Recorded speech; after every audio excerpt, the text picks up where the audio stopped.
जियो news की इस खुसूसी transmission में आपको एक बार फिर खुशामदीद। इक़्तिसादी सर्वे गुज़श्ता माली साल का पेश कर दिया गया, जिसके बाद वफाकी वज़ीर ख़ज़ाना ने अहम प्रेस कॉन्फ्रेंस में अपनी मुआशी टीम के साथ अहम मालूमात भी सामने रखी और कई सवालात के जवाबात भी दिए हैं।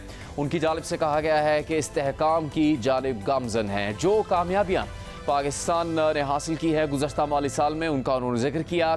कई ऐसे शोबे हैं जिसमें इकनॉमिक सर्वे में ये तफसील सामने आई है कि पाकिस्तान मुआशी तौर पर अपने उन अहदाफ को हासिल नहीं कर सका है।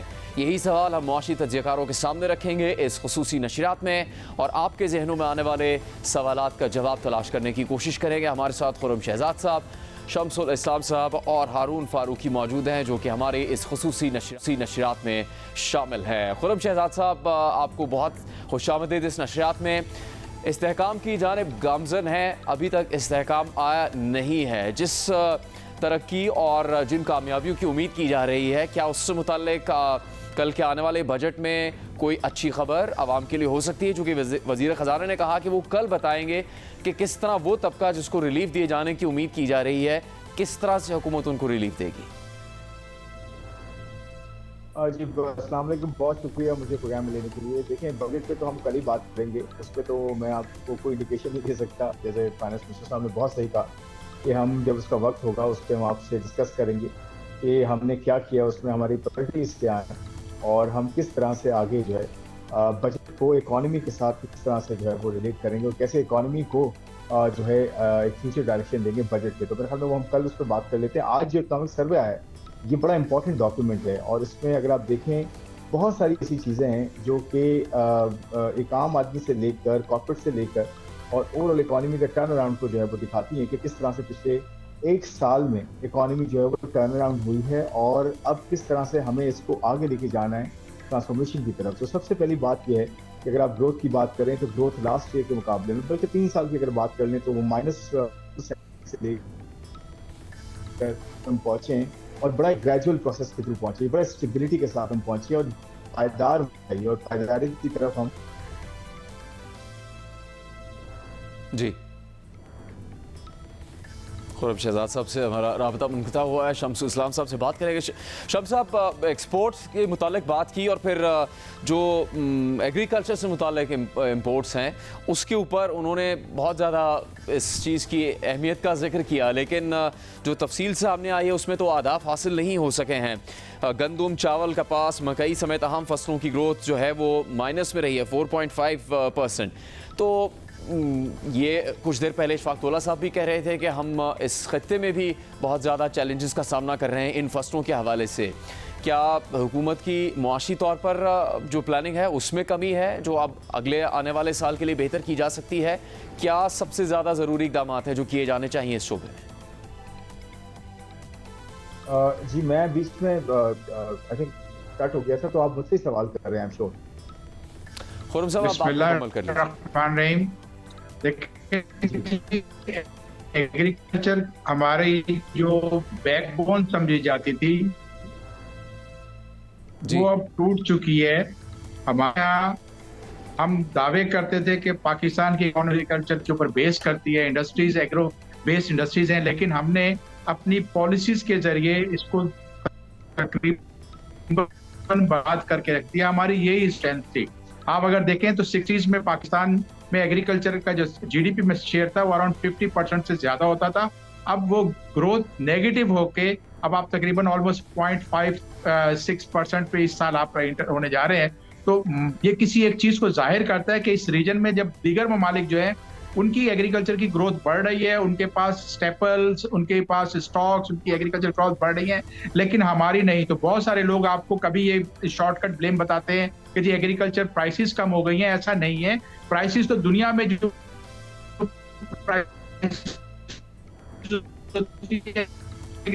उसी को मार्केट्स फॉलो करते हैं।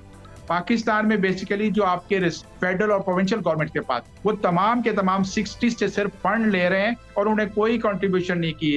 राइस अगर देखें जो बेस्ट परफॉर्मिंग सेक्टर है एग्रीकल्चर में, जिसमें एक्सपोर्ट हमारी अराउंड $4 बिलियन पहुंच भी, उसकी रिसर्च भी हमारी रिग्रेसिव हो चुकी है कि हमारे पास नई वैरायटीज नहीं आ रही। आज अगर सोइंग का सीजन जो चल रहा है तो लोगों को सीड की कमी हो रही है। हमने अपनी एग्रीकल्चर की रिसर्च को खत्म करके आउटसोर्स कर दिया है इंपोर्टेड सीड की तरफ।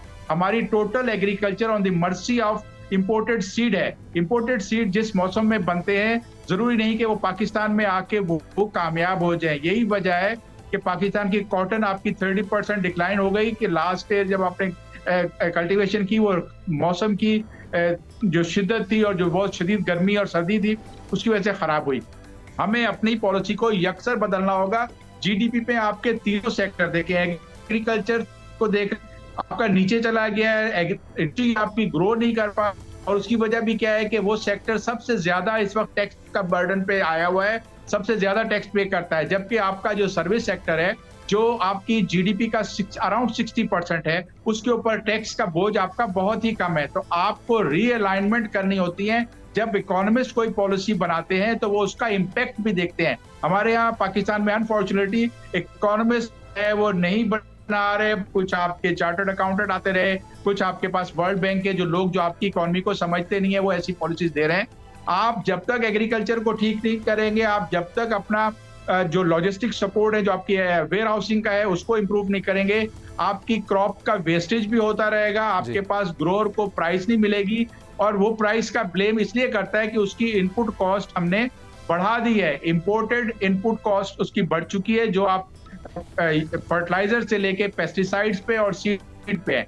रह जाए कि आपके पास अगर लोकल बिजली और डीजल की प्राइस थी वो भी हमने बढ़ा दी है। तो बात यह है कि जब तक आप इसको सिस्टम को सही नहीं करेंगे और सिर्फ फोकस इस पे रखेंगे कि एफबीआर अपने टारगेट पूरे कर ले, तो वो टारगेट पूरे अल्हम्दुलिल्लाह इस साल भी नहीं पूरा हुआ, और आइंदा भी जितना बड़ा टारगेट रखेंगे उसमें सकत नहीं है। आपके तीनों सेक्टर्स जो हैं, दो सेक्टर्स को खास तौर पे एग्रीकल्चर और आपकी इंडस्ट्रीज, उस पर भी बात करेंगे। खुर्रम शहजाद साहब, आप अपनी बात मुकम्मल कर सकते हैं। टैक्सेस का भी बोझ डला हुआ है जो पास ऑन होता है हर जगह। तो आप सिर्फ सर्विसेज सेक्टर जो परफॉर्म कर रहा है, जिसपे टैक्स का बोझ, जिनसे आप अपनी इनएफिशिएंसी की वजह से टैक्स नहीं ले पा रहे, वो तो परफॉर्म कर रहा है, वो तो 60 के ऊपर जा रहा है, उसके अंदर तो आपकी ग्रोथ आ रही है। लेकिन जहां पर आपने टैक्स का बोझ बढ़ा दिया है, उसके बैठ गई आपकी। आपको इंडस्ट्रीज को रिवाइव करना होगा, आपको एग्रीकल्चर को रिवाइव थ्रू आपके लोकल सीड्स। खुर्रम शहजाद साहब जी देखिए, मैं बात कर रहा था कि हमें एक कॉन्टेक्स्ट जो है देखने की जरूरत है कि हमारी जो ग्रोथ है वो कहाँ खड़ी। देखिए, दो बड़े इंडिकेटर्स हैं, ग्रोथ एंड इन्फ्लेशन। अगर आप ग्रोथ की बात करें तो ये कॉन्टेक्स्ट बड़ा इंपॉर्टेंट है कि ग्लोबली दुनिया जो है पूरी इकोनॉमी पे कहाँ खड़ी थी, ग्रोथ पे कहाँ खड़ी थी, इन्फ्लेशन पे कहाँ खड़ी है। पिछले 3 साल का ट्रेंड अगर आप देखें तो किस तरह से जो है वो ग्रोथ चेंज हुई है दुनिया की ग्रोथ। एक्चुअली मैं आपको बताऊं जुनैद, अगर आप पिछले पूरे 3 सालों की बात करें तो दुनिया की जो ग्रोथ है वो नीचे गई है रिलेटिवली, और हमारी ग्रोथ में इम्प्रूवमेंट आई है। ये बड़ा इंपॉर्टेंट कंपैरिजन है। अगर आप देखिए 2023 में 3.5% ग्लोबल जो है वो ग्रोथ थी। दुनिया की जो जीडीपी ग्रोथ की मैं बात कर रहा हूँ, जो मशी ग्रोथ थी 3.5% थी, फिर वो 3.3% हो गई और फिर 2.8% हुई। जबकि हमारी जो ग्रोथ थी -2%, 20 बेसिस पॉइंट जो नेगेटिव थी, वो उठ के 2.5% पे गई और आज 2.7% पे है। देखिए, ये बड़ा इंपॉर्टेंट पॉइंट है कि आप ग्रेजुअली ग्रो करें, ग्रेजुअली ग्रोथ आपकी बढ़े, रादर देन आप बूम बस्ट साइकिल में जाएं और एक शुगर रश हो, आप इंपोर्ट खोल दें, आप फिस्कल जो है पॉलिसी बहुत लूज कर दें, और एज अ रिजल्ट जो हमें हमेशा ये पिछले 30-40 सालों से प्रॉब्लम रहा है, और we go back to the lender of the last resort. ये बड़ा प्रॉब्लम है ना, आपको पता है। फिर हम सब ये बातें सुनते हैं कि जी IMF प्रोग्राम दोबारा पड़ गया और आपको प्रॉब्लम वैल्यू हो रहा है, फिर दोबारा इंटरेस्ट रेट्स बहुत ज़्यादा बढ़ गए, तो ये बड़ा प्रॉब्लम है। और इन्फ्लेशन की मैं बात करता हूँ, देखें मैं 4 कंट्रीज की आपको एग्जांपल देता हूँ। अर्जेंटीना है, इजिप्ट है, तुर्की है, और जो है आपके नाइजीरिया है। इनकी जब हमारी इन्फ्लेशन 38% पे थी मई 2023 में, उस वक्त इन चारों कंट्रीज की लगभग एवरेज इन्फ्लेशन तकरीबन 35% के अराउंड, और हमारी इन्फ्लेशन डेफिनेटली ज़्यादा थी। आज अगर आप देखें हमारी इन्फ्लेशन 4.5%, 5% के करीब एवरेज हो रही है, जबकि इन्हीं कंट्रीज की एवरेज इन्फ्लेशन वही की वही है। तो इसका मतलब है कि कोई पॉलिसी इनिशिएटिव हुआ है, कहीं ना कहीं मैनेजमेंट बेहतर हुई है, कहीं ना कहीं जो है इस तरह की इंटरवेंशन हुई है, जिसकी वजह से ना सिर्फ CPI इन्फ्लेशन, महंगाई की शरह में खातर खा कमी हुई है, बल्कि जो फूड इन्फ्लेशन है वो तो नेगेटिव भी हुई है, बहुत सारी फूड प्राइसेस नेगेटिव भी हुई है। तो देखें दो बड़ी चीज़ें, ग्रोथ एंड इन्फ्लेशन, ये बड़ा इंपॉर्टेंट पॉइंट है। थर्ड में आता हूँ, जो आप हमारे कलीग बात कर रहे थे एग्रीकल्चर पे, ये बिल्कुल सही बात है, लेकिन देखें उसमें नेचुरल फैक्टर्स भी हैं, आपके क्लाइमेटी भी है उसके अंदर, बहुत सारे और इश्यूज भी हैं, वाटर के प्रॉब्लम्स हुए हैं, रेनफॉल के इश्यूज हुए हैं, तो ये सारी चीज़ें डिले करती हैं। तो लास्ट ईयर आपका एग्रीकल्चर बहुत बम्पर था, जिसका एक बेस इफेक्ट भी आता है, लेकिन उसके साथ आप देखें पोल्ट्री में आपके इजाफा हुआ है, आपके लाइव स्टॉक में बेहतरी आई है, और इनपुट प्राइस का लाइव स्टॉक के साथ बड़ा अच्छा रिलेशन होता है। फोडर की प्राइसेस होती हैं, चारे की प्राइसेस होती हैं, ये अगर नीचे जाती है तो लाइव स्टॉक में ग्रोथ आती है। इन्फ्लेशन कम हुई, फोडर की प्राइसेस नीचे गई तो लाइव स्टॉक में बेहतरी हुई। आगे जाते हुए आप देखेंगे कैपिटल स्टोरेज, पूरी जो वैल्यू चेन है एग्रीकल्चर की, ये आपको पता चलेगी कैसे बिल्ड हो रही है, किस तरह से एग्रीकल्चर को रिवाइव किया जा रहा है। इंशाल्लाह ये आप देखेंगे, और बजट में भी बहुत सारी अनाउंसमेंट इंशाल्लाह ऐसी हो सकती हैं जो कि आपको इसमें सेटिस्फाई करेंगे। खुर्रम शहजाद अपनी राय का इजहार कर रहे थे। मुशीर वज़ीर ख़जाना है हमारे साथ, हारून फारूकी साहब साबिक सदर कराची चैम्बर में मौजूद है। हारून फारूकी साहब, बहुत सी चीज़ें उनकी जानिब से बताई गई है। टैक्स टू GDP तनासुब 5 साल की बुलंद तरीन सतह पर है। IT बरामदात वो कहते हैं बढ़ी है, वज़ीर ख़जाना ने रवां माली साल तफसीलात ज़र $38 अरब से भी ज़्यादा होने का इम्कान है। GDP में इजाफा वज़ीर ख़जाना कह रहे हैं कि मुआशी तरक्की की अलामत है, और फिर पॉलिसी रेट 22% से कम होकर 11% पर आ गए। ये सब अच्छी बातें हैं, लेकिन जो इशफाक तौला साहब ने भी बात कही और आवाम की जानब से भी सवाल उठाया जा रहा है कि महंगाई की शरह में तो कमी हुई है, लेकिन हकीकी मानों में आवाम तक इसका असर पहुंचना अभी तक मुमकिन नहीं हो सका है। इसके लिए सबसे बड़ा सवाल ये आता है कि ज़राअत पर टैक्स बहुत कम है, सनतों पर टैक्स कम है, तनख्वाहदार तबका ही तमाम टैक्स का बोझ बर्दाश्त कर रहा है पाकिस्तान की मैशत में। इसमें किस तरह से तब्दीली लानी चाहिए, और अब इकनॉमिक सर्वे सामने आने के बाद आपकी राय क्या है मैशत की इस सूरत हाल से मुताल्लिक? जी, थैंक यू जुनैद भाई, thank you very much for having me in this discussion. Welcome sir. मैं खुर्रम शहजाद साहब की बात को ही आगे लेके चलता हूँ जी। Let me put it this way कि मैं I am a great admirer of the current finance minister Aurangzeb साहब, और वो जिस मेहनत से और जिस खंदा पेशानी से हमारी इस इकॉनमी को बेहतर करने के लिए और हमारे हालात इकनॉमिक बेहतर करने के लिए जितना वो काम कर रहे हैं, शायद इससे पहले किसी वज़ीर ख़ज़ाना ने नहीं किया, and with a very positive and constructive mind and approach. Having said that, the issue to me is not, ये मैं सर्वे ऑफ पाकिस्तान को ही सामने रख के बात करूँगा, क्योंकि जैसे शहजाद साहब ने कहा कि बजट के ऊपर तो बात जो है वो कल की जा सकती है, क्योंकि बजट तो एक फाइनेंस बिल है जो मेरे हिसाब से एज एन अकाउंटेंट एक बैलेंस शीट होती है जी, कि कहाँ से खर्चा होगा, कहाँ से होगा, वो खर्चा कहाँ से बढ़ाना है, तो वो that is a separate issue. बाकी सर्वे ऑफ पाकिस्तान में हमारी जो ग्रोथ हुई है और जिस तरफ हम चले हैं, जो डायरेक्शन हमारे सामने आई है during the last 1 year, it is a positive sign, बहुत खुशाइंद है। हम कम से कम डायरेक्शन जो है वो पूरी की पूरी लेके चल रहे हैं। मेरी नज़र में मसला जो है वो ना तो मेरा है ना आपका है, मसला जो है हमारे यहाँ, it is the enforcement and implementation of all those proposed reforms, regulated जो किए जा रहे हैं, जो आपकी मतलब आगे से मतलब रिफॉर्म्स की शक्ल में दिया, स्ट्रक्चरल रिफॉर्म्स की बात हो रही है। सिर्फ स्ट्रक्चरल रिफॉर्म्स में क्योंकि वो फाइनेंस मिनिस्टर साहब का हिस्सा है, विच इज़ दी FBR, वहाँ पे तो उनका कंट्रोल है, वहाँ के उनकी चलती है। लेकिन जितने भी आपके स्ट्रक्चरल रिफॉर्म्स हैं या अच्छी बातें हो रही हैं, वो फाइनेंस मिनिस्टर साहब अनाउंस कर रहे हैं, कैबिनेट अनाउंस करती है, प्राइम मिनिस्टर अनाउंस करता है, SIFC अनाउंस करती है, लेकिन उसकी इम्प्लीमेंटेशन जो है वो ग्रेड 21 और ग्रेड 22 के जगह पे आके बैठ जाती है। हर मिनिस्ट्री अपना काम नहीं कर रही, दूसरी मिनिस्ट्री का काम कर रही है। मिनिस्ट्री जो हैं जिनको अपना काम करना चाहिए वो अपना काम करने को तैयार नहीं है। मैं मिसाल के तौर पे एक आपको मिसाल देता हूँ, और खुर्रम शहजाद साहब की मैं तवज्जो चाहूँगा, क्योंकि फाइनेंस मिनिस्टर साहब इज़ वेरी टची अबाउट दिस, कि ये जो स्टोरेज का जिक्र किया गया एग्रीकल्चर रिलेटेड, हमारी कोल्ड चेन है और कंप्लीट है, वो I am the founder chairman of that association.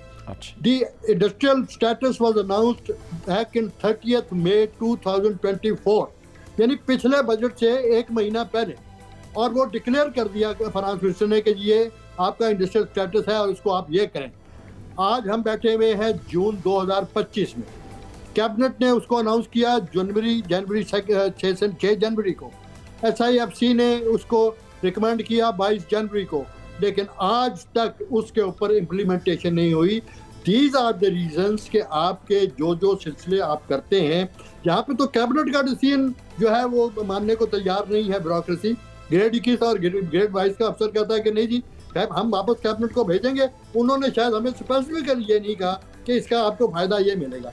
You see the issue is कि आप जितने मर्जी स्ट्रक्चरल रिफॉर्म्स कर लें, जितने मर्जी आप एग्रो रिफॉर्म्स कर लें, जितना मर्जी SIFC ग्रीन पाकिस्तान बना ले, जो मर्जी कर लें, लेकिन अगर ब्यूरोक्रेट चाहेगा तो वो उस पर इन्फोर्समेंट होगी। अगर ब्यूरोक्रेट ग्रेड 21-22 का अफसर नहीं चाहेगा तो वो एक साल सवा साल वो नहीं होगा। तो जब ये नहीं होगा तो आपने नेगेटिव जाना है।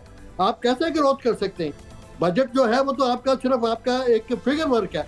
आपने ग्रोथ ओरिएंटेड जो है अप्रोच रखनी है, जिसका बजट से कोई ताल्लुक नहीं।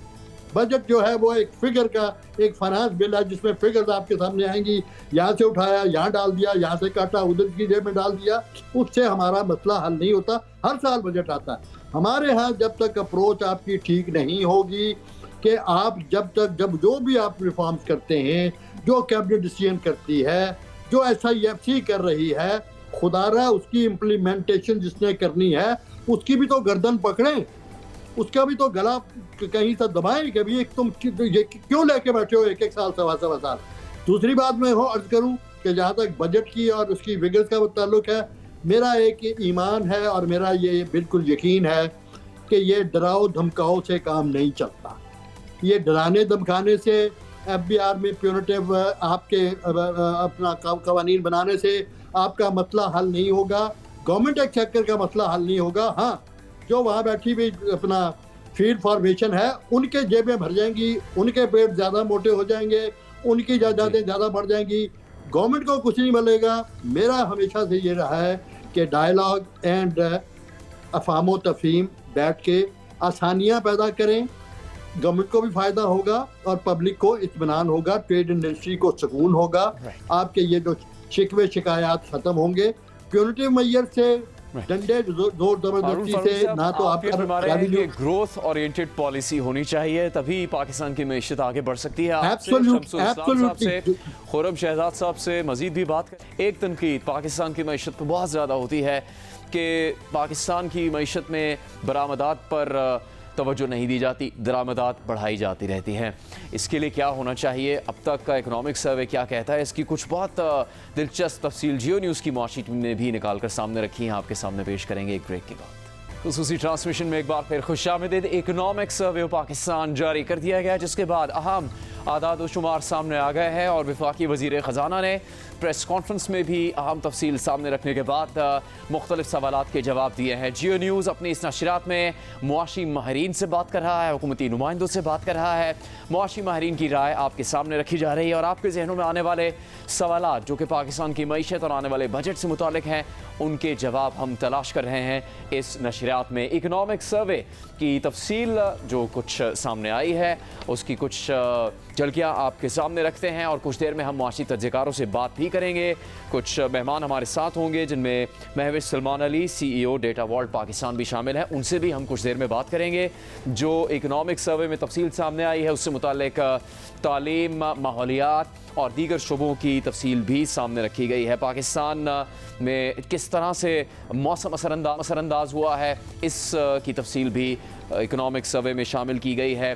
तालीम की शरह किस तरह से बेहतर हुई है उसके बारे में भी इकनॉमिक सर्वे में तफसील जारी की गई है। हमारे साथ इस वक्त शम्सुल इस्लाम साहब, हारून फारूकी साहब मौजूद हैं। हारून फारूकी साहब ने जहां वफाकी वज़ीर ख़जाना की इक़दामात की, उनकी मुआशी टीम की कारकर्दगी की तारीफ़ की है, वहीं कुछ मामलात जिनमें सुस्त रवि का मुज़ाहरा किया गया है हुकूमती इदारों की जानिब से, उस पर भी सवालिया निशान उठाने के साथ साथ कुछ तजावीज़ भी दी हैं। उस पर हम शम्सुल इस्लाम साहब से भी बात करेंगे और महविश सलमान अली साहिबा हमारे साथ मौजूद हैं, उनसे इस वक्त बात करते हैं। महविश साहिबा, इकनॉमिक सर्वे में सामने आने वाली तफसील से पता लगता है कि बहुत से अहदाफ हुकूमत ने हासिल किए, जिनमें कई खुशाइंद बातें भी हैं, मस्बत आशारिये भी हैं, लेकिन बहुत से शोबों में जो तवक्को की गई थी, जो हदफ रखा गया था, उस तक नहीं पहुंच सकी पाकिस्तान की मईशत।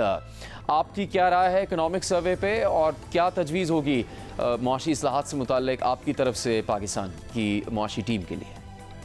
जी, बिस्मिल्लाहिर्रहमानिर्रहीम, अस्सलाम वालेकुम।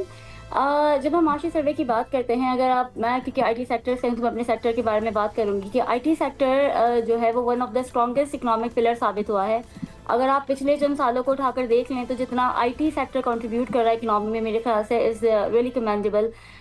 Recently we have reach $3 billion IT exports. हमारे फ्रीलांसर्स जो है वो $400 मिलियन उन्होंने इकोनॉमी में कंट्रीब्यूट किया है। उससे पता चलता है कि इसमें बहुत ज़्यादा पोटेंशियल है। पर मुझे लगता है कि बहुत सारी पॉलिसीज़ ऐसी हैं जो अभी भी आईटी सेक्टर के फेवर में नहीं है, जिसके बारे में हम अक्सर बात करते रहते हैं, रोते रहते हैं। जैसे कि टैक्सेस की बात हो गई, या अगर हम कोई गुड्स इंपोर्ट करते हैं उसकी बात हो गई। मेरा ताल्लुक क्योंकि डेटा वर्ल्ड पाकिस्तान से है और वो एक डेटा सेंटर है, तो जब हम डेटा सेंटर की बात करते हैं तो हमें बहुत सारी रुकावटें शामिल आती हैं। मुझे लगता है कि अगर हम इस सेक्टर को और ज़्यादा मजबूत करें तो हम और ज़्यादा कंट्रीब्यूट कर सकते हैं अपनी इकॉनमी की तरफ। देखें, इस वक्त पूरी दुनिया जो है वो एआई पे इन्वेस्ट कर रही है। अगर आप मिडल ईस्ट को देखें, आप यूएसए को देखें, they are investing crazy amount in AI. और पाकिस्तान भी एआई में कहीं पीछे नहीं रह गया। Pakistan is doing amazing job. जब आर्टिफिशियल इंटेलिजेंस की हम बात करते हैं, डेटा सिक्योरिटी की बात करते हैं, डेटा सॉवरेनिटी की बात करते हैं, हम बहुत अच्छा काम कर रहे हैं। मुझे लगता है कि अगर हमें प्रॉपर और ज़्यादा सपोर्ट मिले अपनी गवर्नमेंट की तरफ से, पॉलिसीज़ बहुत ज़्यादा अच्छी हो जाएं, अगर हम इसको आईटी फ्रेंडली पॉलिसीज़ को ज़्यादा इस वक्त सबसे बड़ा चैलेंज क्या है आईटी बरामदात अगर हम बढ़ाना चाहते हैं? चूंकि पाकिस्तान को हमेशा इस चैलेंज का सामना रहता है कि पाकिस्तान की एक्सपोर्ट्स नहीं बढ़ती। अगर आईटी के शोबे में तरक्की हो रही है, क्या इस वक्त सबसे बड़ा चैलेंज है जिसको डील किया जाए तो पाकिस्तान की आईटी एक्सपोर्ट्स और बेहतर हो सकती है? देखिए, जहाँ तक मेरा ख्याल है 3 बहुत बड़े चैलेंजेस हैं। एक सबसे बड़ा चैलेंजेस ये है कि जो टैक्सेस हमें पे करने पड़ते हैं इस यूज, क्योंकि अगर हम जब हम एक्सपोर्ट्स की बात करते हैं, इट मीन्स कि we need really great products in our country, right, जो कि हम एक्सपोर्ट कर सके, एक अच्छे ऐसे सोल्यूशन जो हम एक्सपोर्ट कर सके। लेकिन जब हम वो बनाने की बात करते हैं तो जो भी हमें उसके लिए ज़राई चाहिए उसमें इतनी ज़्यादा ड्यूटी और इतने ज़्यादा टैक्सेस लगते हैं कि we are not able to do it. तो मुझे लगता है कि उसमें बहुत ज़्यादा रिलैक्सेशन होनी चाहिए ताकि हम आराम से कर सकें। दूसरा सबसे बड़ा चैलेंज मुझे लगता है ट्रेनिंग। बहुत सारी छोटी छोटी ट्रेनिंग्स तो हो रही है, लेकिन एक रोबस्ट ट्रेनिंग जो होनी चाहिए जिसमें आप एआई के लिए लोगों को तैयार करें। हमारे बहुत सारे फ्रीलांसर्स हैं who are losing their jobs now. बहुत सारे सॉफ्टवेयर इंजीनियर्स हैं who are losing their jobs now because of AI, because of GPT, because of whatever happening in the world. मुझे लगता है अगर हम एआई रेडी करें अपने बच्चों को तो वो बहुत ज़्यादा अच्छा रहेगा। तीसरा मुझे लगता है हमारा एजुकेशन सेक्टर। देखिए, हमारा एजुकेशन सेक्टर मेरे हिसाब से is very rigid right now, क्योंकि हम अभी पिछले दिनों भी मेरे ताल्लुक के पाशा की मेंबर भी मैं हूँ, तो हमारी इस बारे में कॉन्वर्जेशन हुई थी। मुझे लगता है कि इट्स सो रिजिड कि अगर हम ये कहते हैं कि जब भाई एआई के कोर्सेज को इंट्रोड्यूस कराना है तो there is like long queue, बहुत सारे रूल्स हैं जो उनको फॉलो करने पड़ते हैं, जिसकी वजह से वो कोर्सेज चेंज नहीं कर सकते। अगर हम इस वक्त इस स्टेज से बच्चों को एआई के बारे में पढ़ाना शुरू करें, आईटी के बारे में पढ़ाना शुरू करें, तो मुझे लगता है जो चैलेंजेस इस वक्त हम फेस कर रहे हैं कि हमारे पास अच्छी स्किल्स नहीं है, अच्छी रिसोर्सेज नहीं है, वो सॉल्व हो सकेंगे। ठीक है शम्स साहब, आपसे पहले हारून फारूकी साहब ने भी ज़राअत पर बात की और कोल्ड स्टोरेज के लिए जो पॉलिसी बनाई गई थी गुज़श्ता माली साल का बजट आने से भी पहले, उस पर उन्होंने कुछ तहफ़्फ़ुज़ात का इजहार किया। अगर आप मुख्तसर अपना तज्ज़िया दे सकें तो हम वो सवाल फिर खुर्रम शहजाद साहब के सामने रखेंगे, वो मुशीर वज़ीर ख़जाना भी हैं। जी, थोड़ा आप रिपीट कीजिएगा, मैं आपका क्वेश्चन समझ नहीं सका। शम्स साहब, आपसे पहले हारून फारूकी साहब ने भी कोल्ड स्टोरेज के मामले पर जो पेशरफ नहीं हो सकी है पाकिस्तान में एक बरस में, उस पर उन्होंने अपने तहफ़्फ़ुज़ात का इजहार किया था। आप भी काफ़ी खफा और नाला नज़र आए कि ज़राअत के हवाले से पाकिस्तान की पॉलिसी उतनी हौसला अफजा नहीं है। क्या आप मुख्तसर कोई इस पर तज्ज़िया दे सकते हैं जिस पर हम खुर्रम शहजाद साहब से फिर सवाल करेंगे? जी देखें जी, इंफ्रास्ट्रक्चर और फार्म से पोर्ट तक कनेक्शन और फिर आपका स्टोरेज का, ये 2 चीज़ें जहां वीक होती हैं, और तीसरी आपकी शिपिंग इंडस्ट्री, अगर वो भी वीक है तो कंट्री की एक्सपोर्ट्स कभी भी नहीं बढ़ सकती। आप फिर वह 30-32 बिलियन के अराउंड रहते हो। अगर आप रीजन में देखें तो उन तमाम ममालिक ने जिन्होंने अपनी एक्सपोर्ट्स 25-50 बिलियन से बढ़ा के हमारे साथ जो थे, और आज वो 400, 500, 700 बिलियन पे पहुंच चुके हैं। अब वियतनाम को भी देख लें, वो सब उन्होंने अपने कोल्ड स्टोरेज, आपके जो है आपके ड्राई जो वेयर हाउसेज हैं, उन सब के ऊपर इन्वेस्टमेंट की है, उसको बाकायदा इंडस्ट्री का दर्जा दिया है। हमारे यहाँ इसकी अहमियत ही नहीं समझी जा रही। पाकिस्तान में जो एग्रीकल्चर प्रोडक्शन आपकी होती है उसके अंदर पेरिशेबल आइटम्स को 30 से 40% आपके ज़ाया हो जाते हैं। वो फार्म से मंडी में पहुंच नहीं पाते और जाया हो जाता है। जब कोई चीज जाया हो जाए तो आपकी जो है वो एक तो रिफ्लेक्ट करता है कि आपकी एक्सपोर्ट्स भी कम नहीं हो रही, उसको इम्प्रूव करना चाहिए। हमारे पास प्रॉब्लम ये है कि हमारी जो ब्यूरोक्रेसी है वो बिजनेस के लिए ट्रेंड ही नहीं है। उनकी पॉलिसी अगर आप देखें बैकग्राउंड, तो उनके पास बिजनेस की अंडरस्टैंडिंग नहीं होती, इकोनॉमिक्स की अंडरस्टैंडिंग नहीं होती, और डिसीजन मेकिंग पाकिस्तान में बहुत ही स्लो है। आपको बहुत सारी रिफॉर्म्स लानी है, बहुत सारे स्ट्रक्चरल चेंजेस करनी है। आप सिर्फ एक बिजनेस प्लान बना के मैंने कंसर्न अदारों को भेजा और उसके हिसाब से इमीडिएट नेक्स्ट ईयर 1 साल के अंदर सिर्फ एग्रीकल्चर की एक्सपोर्ट्स 50 बिलियन करनी थी। हमारे पास हमें मॉडल को चेंज करना है। 5 क्रॉप पाकिस्तान की जो मेजर क्रॉप है उसमें सिवाय कॉटन के बाकी सारी क्रॉप $200, $250, $300 की हैं, लो वैल्यू क्रॉप्स हैं। आप अगर गुर्बत खत्म करना चाहते हो तो जो आपकी आबादी का बड़ा हिस्सा जो देहातों में, रूरल एरियाज में है, उनको आपने महंगी क्रॉप्स की तरफ लाना है। वियतनाम का मॉडल जो है वो इंटायरली डिफरेंट है। वो अगर ब्लैक पेपर प्रोड्यूस कर रहा है जो पाकिस्तान में भी हो सकती है, वो अगर कॉफी बीन्स कर रहा है पाकिस्तान में भी हो सकती है। हम अगर वो जो ट्रेडिशनल फ्रूट्स हैं उससे बाहर निकले, मैंगो, किन्नू, आलू, प्याज से, तो हम जो है वियतनाम की तरह प्रोड्यूस कर सकते हैं। अनफॉर्चुनेटली आज भी 77 ईयर्स हो गए, हम सब्सिस्टेंस तो आपकी एग्रीकल्चर पे चल रहे हैं, अपने जाती कंजम्पशन के लिए हम ग्रो करते हैं, हम एक्सपोर्ट की डिमांड के लिए ग्रो करें। साहब, क्या जो सुस्त रवैये का मुजाहरा किया जाता है पॉलिसी पर अमल दरामद में, उसमें कम से कम बेहतरी आ सकती है, जिसकी तरफ शम्स साहब भी इशारा कर रहे हैं?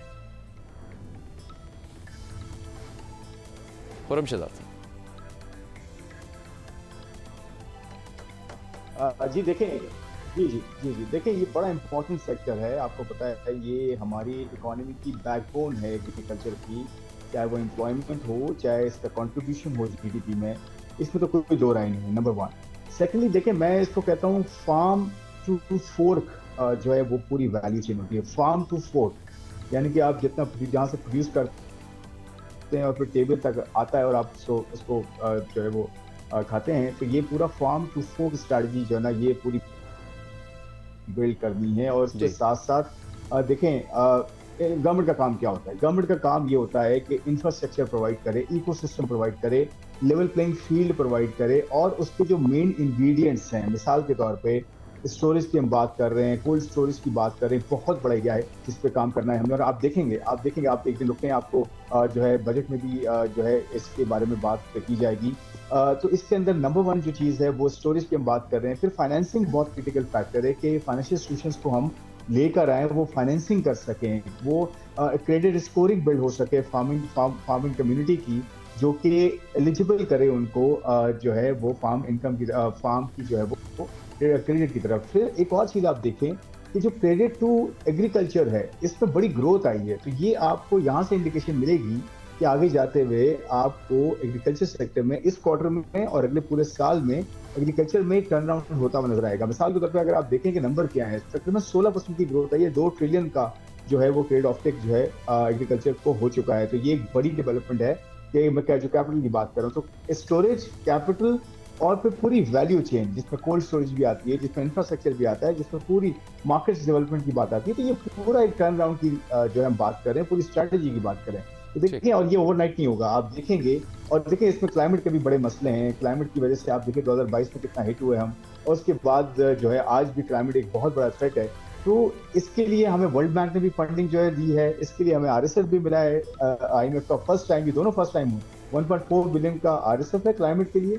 और जो कंट्री पार्टनरशिप फ्रेमवर्क है वर्ल्ड बैंक की पहली है, जिसके अंदर क्लाइमेट भी है, जिसके अंदर लर्निंग पॉवर्टी भी है, जिसमें 6 बड़े एरियाज हैं जो है वो आपको टर्न अराउंड करते हैं इकॉनमी को। तो मेरे ख्याल में ये बहुत अच्छी चीज़ें हमें मिल चुकी है। अब हमारे ऊपर है हम किस तरह इसको आगे लेके जाते हैं, कैसे इंप्लीमेंट करते हैं। और आप देखेंगे इंशाल्लाह विल भी है और एफर्ट्स भी हो रही हैं, और इसके रिजल्ट्स आपको ऐसा नजर भी आएंगे कि एग्रीकल्चर को कैसे टर्न आउट किया जाता है और कैसे ये अप्स एंड डाउन्स इनको कैसे नॉर्मलाइज किया जाता है। खुर्रम शहजाद साहब, महवेश सलमान अली, हारून फारूकी और शम्सुल इस्लाम साहब से बात हो रही थी इकोनॉमिक सर्वे 2024-25 सामने आने पर और पाकिस्तान की मईशत की मौजूदा पर। ये नशियात जारी रहेगी। अभी वक्त है एक ब्रेक का, कुछ देर में आप देख सकेंगे हेडलाइंस।